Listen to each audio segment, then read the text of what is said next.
New Year, new unlock skill ang mas gibay din usa ka batan-on gikan sa Ormoc City, Leyte. Sa nilibang tuig, dungan kitang nabilib sa iyang kabansay sa academics, ilabi na sa subject nga math. Gani ubay-ubay na nga mga math competition, mapa local man o international ang iyang nadagan. Siya si Edel Bating Royeras, 12 anyos, kinsa aktibo sa bisan unsang paugnat sa kusog, sama sa swimming, sprint, fencing ug uban pa. Pinaagi siyang suporta sa iyang mama nga si Delia Royeras, mas napalambo ni Edel ang iyang abilidad sa paugnat sa kusog. Sa iyang edad, dayag na kaniya ang iyang pangandoy sa kaugalingon. Karong buntaga atong ibida ang iyang istorya kauban siya dinhi lang sa GMA Regional TV Live.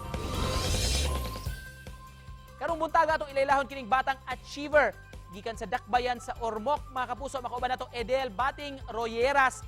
Mayong buntag ug maupay na aga. Happy New Year, Edel. Kumusta ug welcome sa GMA Regional TV Live. Paki-greet sa atong mga kapuso karong buntaga. Mayong buntag sa tanan ug Happy New Year natong tanan mga kapuso.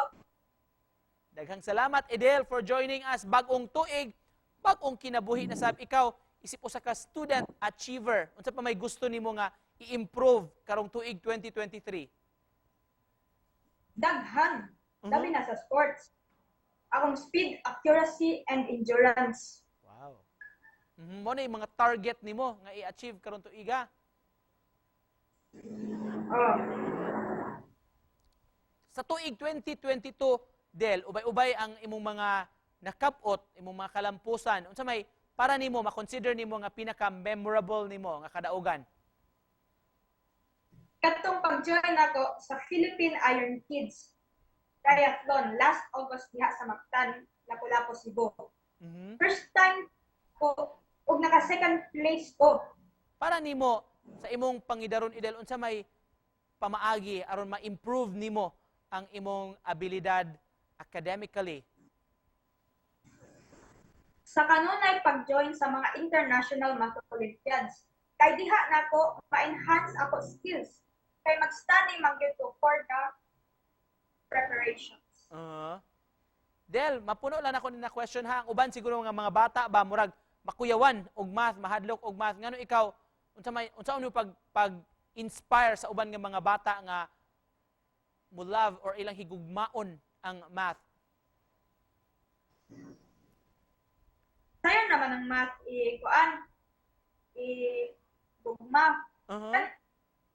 Kailangan makasabot lang ka. So mo ni sikreto imong sabton gyud ang problem. Oh. Wow. Del, para nimo asa man ka mokuha og inspiration aron ma-achieve makabot nimo na imong mga gipangandoy?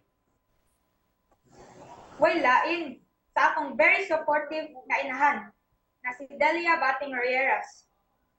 Oh, of course. Very supportive good si Mami Delia.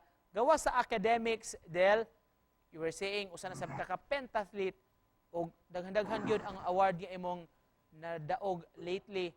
Unsa may magdagan sa imong hunahuna? What's in your mind every time mo appeal ka sa race? Ma-champion, of course.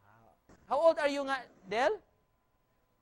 12. 12 years old. You're in grade 7. 7. At your young age, you have proven yourself na kadaghan na kaikag na-achieve. Unsa pa may gilook forward nimo, Del, nga ma-achieve karong 2023?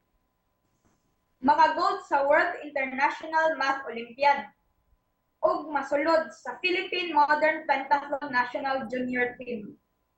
Unsa na may preparations nimo para ani, Del? Sa sige practice. Del, unsa may advice nimo sa mga bata like you? Unsa nila pag-pursue sa ilang passion? Study hard, work hard, to play hard. Ug enjoy lang what you are doing. Wow, very well said. Thank you so much, Delha, for showing us unsay pamaagi, unsay mga abilidad so sa kabatan-on like you, unsa unya pagkabot sa pangandoy. Thank you ug Happy New Year kanimo ug sa imong mami, mga kapuso, si Edel Royeras gikan sa Ormoc City. Salamat GMA for having me. Thank you. Stay safe everyone. New Year. Happy New Year, Del.